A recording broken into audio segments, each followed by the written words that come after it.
E aí, pessoal? Hoje, a gente vai mergulhar em um dos segredos mais interessantes da computação. Como é que o cérebro super rápido de um computador consegue conversar com o mundo aqui fora, que é, tipo, muito, mas muito mais lento? Essa é uma história bem legal sobre busca por eficiência e muita engenhosidade. Para a gente começar, vamos pensar numa coisa simples. A gente está lá mexendo o mouse, digitando alguma coisa, talvez baixando um arquivo, tudo ao mesmo tempo. Por que a máquina não para, não congela a cada coisinha que a gente faz? A resposta para isso está justamente na forma como ela gerencia essa comunicação toda. O centro do problema é esse aqui. O núcleo de CPU moderno, ele faz bilhões de operações por segundo. Já um teclado, por mais rápido que alguém digite, registra só algumas centenas. É como tentar fazer um piloto de Fórmula 1 conversar com uma tartaruga. Essa diferença brutal de velocidade é que cria um desafio gigantesco de comunicação. Tá, então como é que os computadores resolvem essa incompatibilidade toda? Eles usam um intermediário, que é a peça-chave. Vamos conhecer o módulo de entrada e saída, ou, como a gente costuma chamar, o módulo de I/O. Basicamente, o módulo de I/O é tipo um tradutor e um gerente de trânsito, tudo ao mesmo tempo. Ele fica ali no meio entre o processador e a memória, que são super velozes, e os periféricos, tipo um teclado ou uma impressora, que são bem mais lentos. A missão dele é garantir que essa conversa role de forma fluida, sem que ninguém precise ficar esperando à toa. E o trabalho desse módulo, olha, não é pouca coisa não.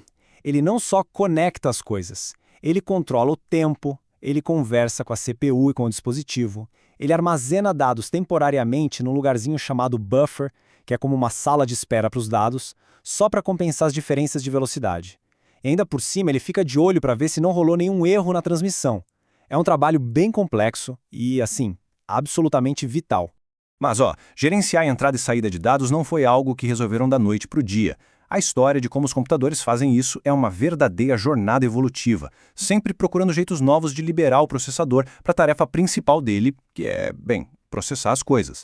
E essa evolução toda nos trouxe 3 técnicas principais, cada uma mais eficiente que a anterior. Vamos dar uma olhada em cada uma delas para a gente entender como chegamos até aqui. A primeira abordagem, a I/O programada, era incrivelmente ineficiente. Imagina que a CPU é um CEO e o módulo de I/O é um assistente.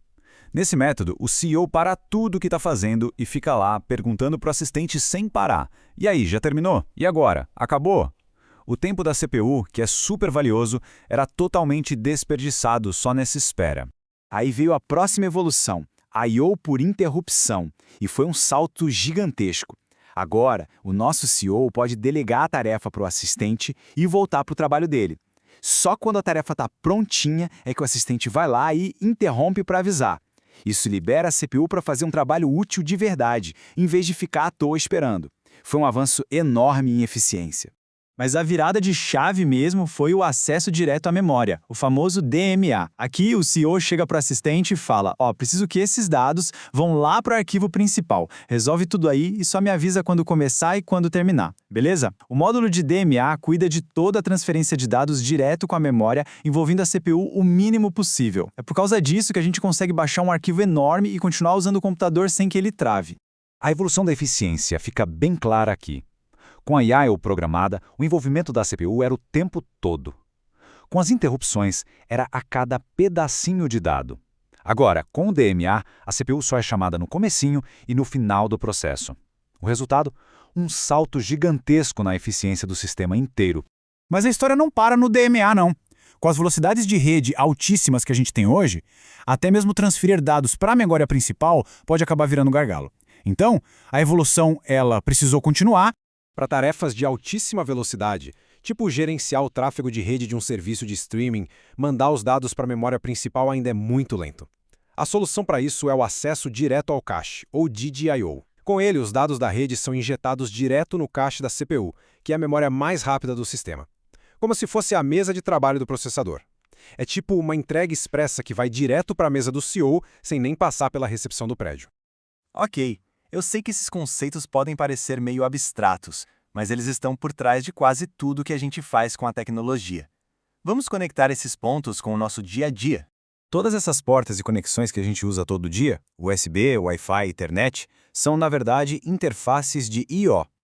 Cada uma delas usa variações dos princípios que a gente conversou, como interrupções e DMA, para garantir que os dispositivos se comuniquem com o computador de um jeito rápido e eficiente. E se a gente quiser ver esses princípios levados ao extremo? Aí a gente tem que olhar para um mainframe, como o IBM Z Enterprise. Ele é projetado para gerenciar uma quantidade, assim, colossal de operações de I/O, tudo ao mesmo tempo. O mais fascinante é que um sistema desses tem computadores inteiros, chamados de processadores de assistência ao sistema, que são dedicados exclusivamente a gerenciar a I/O. Eles tiram completamente essa tarefa das costas dos processadores principais, permitindo que eles se concentrem 100% no processamento das aplicações. É a filosofia do DMA elevada ao seu nível máximo. Isso tudo nos leva a uma pergunta final. Essa busca pela eficiência de I/O é uma corrida que não tem fim. Cada avanço em velocidade e em volume de dados cria novos gargalos e exige novas soluções. Pensando no futuro, o que será que vem depois do acesso direto ao cache? Quem conseguir resolver esse quebra-cabeça, com certeza, vai definir a próxima geração da computação.